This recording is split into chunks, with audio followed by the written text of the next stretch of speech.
bombshell claims unearthed by the Atlanta Journal-Constitution, alleging an improper romantic relationship between members of the legal team working to prosecute President Donald Trump in Georgia.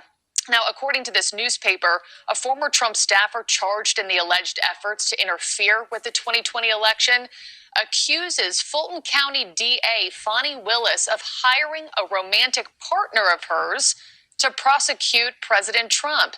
The paper says private attorney Nathan Wade has been paid more than $650,000 by Fulton County, and he allegedly used some of that money to take lavish vacations with DA Willis.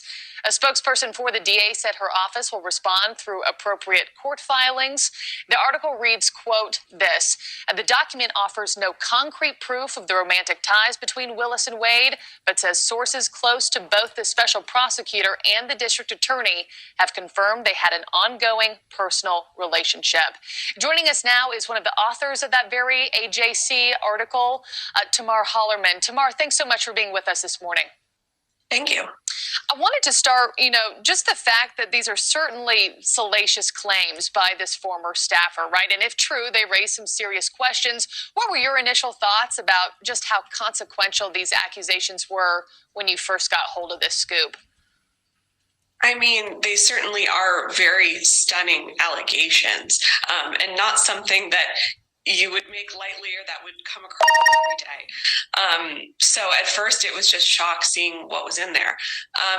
This was just ahead of a filing deadline for most of the defendants in this case. So any kind of structural or factual allegations, or quibbles that they may want to bring up ahead of trial, they had to get into the court yesterday. So that's why we saw this document, this court filing now.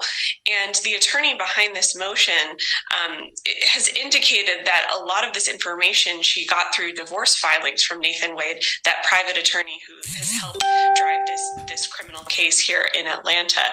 But the problem is that a lot of that evidence is now under seal. So there's not a lot of evidence out there in public to back that up, but certainly a stunning accusation, and one that really puts into question whether this investigation can move forward. Yeah, and I'm curious just, what you find your sources when you talk to them, what are they most concerned by, Tamar?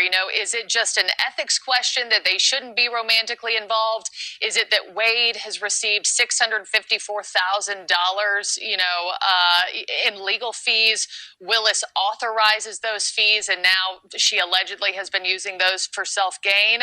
Does the motion suggest a crime has been committed here? I mean, what are folks telling you that most bothers them here? The motion does suggest potential crimes that may have been committed here. They accuse the DA of having a conflict of interest in this case by hiring her alleged romantic partner. They accuse her of potentially benefiting financially off of her investigation of former President Trump because her special prosecutor allegedly took her on trips using money that he was paid. But at this point, it seems like an optics problem. Prosecutors are supposed to be disinterested in their subjects who end up getting indicted. And so it certainly is a bad look. And we haven't heard from the DA yet or Mr. Wade, her special prosecutor.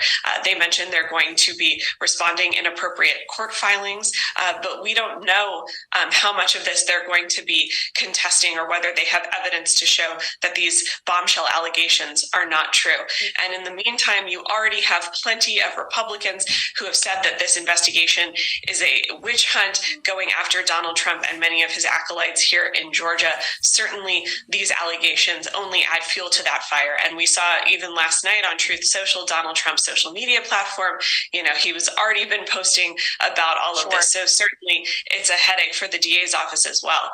I think there's also a question, depending on the receipts that are ultimately provided one day, what can be proven? And I have a few seconds left with you, but I can't let you go without asking this question. I mean, how could these allegations affect the Fulton County case against the former president? Is this grounds for the case being thrown out or charges being dropped? I think a lot of that depends on the evidence that ultimately arises out of this case. And at this point, we haven't seen that yet. Okay. Tamar Hollerman, thank you so much for your time this morning following the release of your article. We do appreciate it.